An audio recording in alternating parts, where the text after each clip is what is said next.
from Canoga Park. We're here for the title matches, potentially, of the So Cal Invitational. And I don't know if you know this outside right now, but there is a dust storm on the inside, as Kyle Duster is 5 frames away from his first career major title. He's only got 1 loss. Mark Myers has 2. We're in triple elimination match play, so Mark has to beat Kyle twice. Duster's working on a 3-bagger here in the 5th frame. Make that a 4-bagger. My goodness, has he been impressive all day long today. Only 1 loss. That came to Myers back in round 3. He's peeled off 5 straight wins since then, with games of 280, 266, 242, 236, and a 178 win in the last round. Even more impressive considering we're bowling on 2 different lane patterns. The right lane was a very long pattern, the left lane was a very short pattern, and you guys bowled surprisingly well on it. The other 2 times we've done 2-pattern invitationals, the cuts have both been minus. Today it was plus 25. And the first error there on camera, at least, as he leaves the nearly impossible 310. As far as I'm concerned, this might as well be a 710. I can't take them, Darren. One of the many reasons I commentate on tournaments rather than bowl in them is the stinking 310. I hate it, it's vicious, it's ugly, it should not be a part of the game. Let's see how Duster attacks. He'll go one-handed, hard and straight at it, even a little backup ball at it, and perfectly converts it. Just every time that there's been a chance for Duster to fold a little bit, he has come up big. He left a 4-9 in the last match against Jones to make it interesting, and he went right up there and spared it to make it uninteresting. So it has been his day so far. Meanwhile, Myers has been scrapping as he always does. He started out hot in match play, 6-0, is the last bowler to not have a loss, as he absolutely destroys that rack, and somehow, some way, the 7-pin still stands up. He would have knocked over 30 10-pins, but still left the 7-pin. Sometimes all that power, the pins just go over top of everything. And I guess that's what happened there. They're too fast for me to see. Meanwhile, over in the handicap division, they're bowling what's essentially a semifinal, as everybody's got 2 losses over there. Condon and Zweig, the winner to play Martinez for the $1,000 top prize. Earlier today, Brittany Glatsney won the $200 top prize in the girls division, courtesy of Impact Bowling, our fantastic girls sponsor.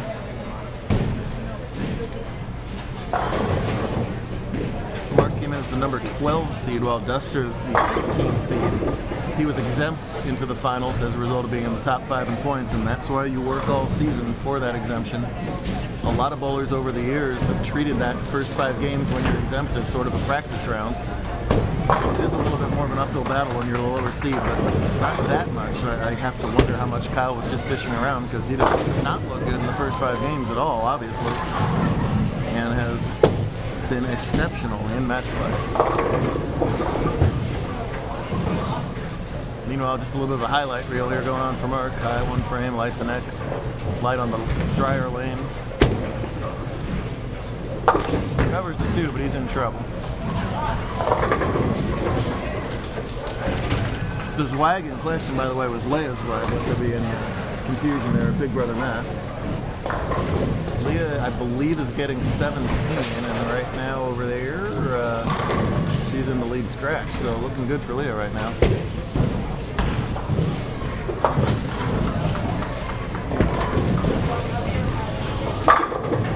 Pink, pink, kids.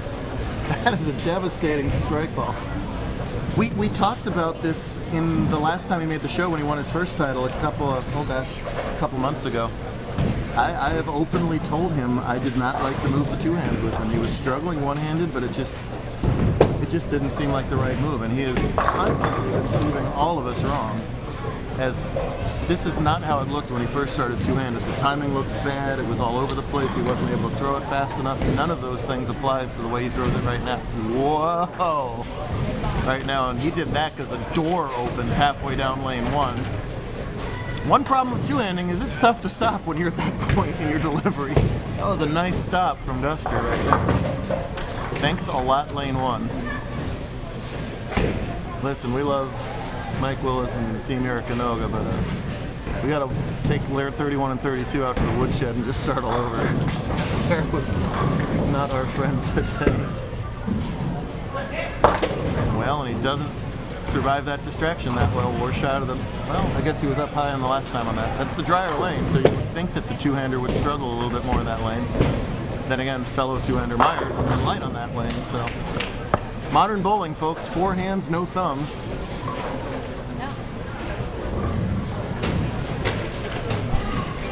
Now there's a thumb. Still with the little mini backup ball, nice job. Duster going at a 2:17 pace. Mark can strike out for 2:15, so still up for grabs, but it's time for him to put the X's together. And I guarantee you, if Myers finds a way to double here, you will hear it in the 9th frame. Mark plays that kind of game.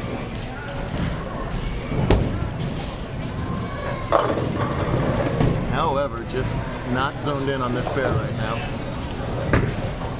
Light the last 3 frames. The two-hander's all that power. You'd prefer to be light than high, but just not quite enough to get around the corner on the oily pattern here, and he is in dire straits now. Just to spare it up and hope that Duster makes a mistake down the stretch. That's been a far thing to hope for today. Man, has he been good. Mark won his 10th title this season, joining the elites, 10 or more title winners. I think roughly 30 bowlers in all of our 17-year history have made it to that lofty plateau. Ask him how much he cares about that right now. I don't think it will be a heck of a lot. As meanwhile, Leah is going to finish out with 190 scratch over there to end Condon's day, but Condon is almost definitely going to be bowler of the year. In fact, Leah's going to be his closest competitor to that.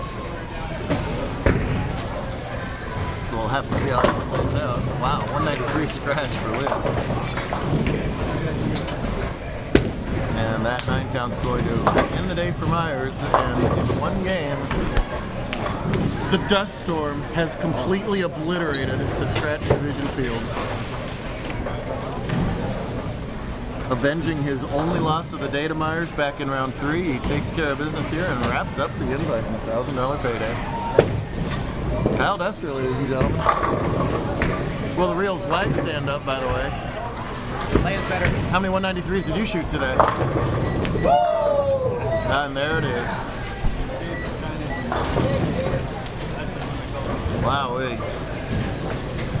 Well, I mean, that's the reason he switched, to get some more power on his ball. Very low hand rotation without it, and sometimes all those revs make the off hits carry a little better.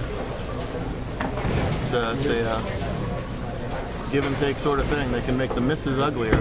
Right now, he just ain't missing very. Wraps it up in style. Congratulations to Kyle. We'll see whether Leah or TJ captures the handicap crown.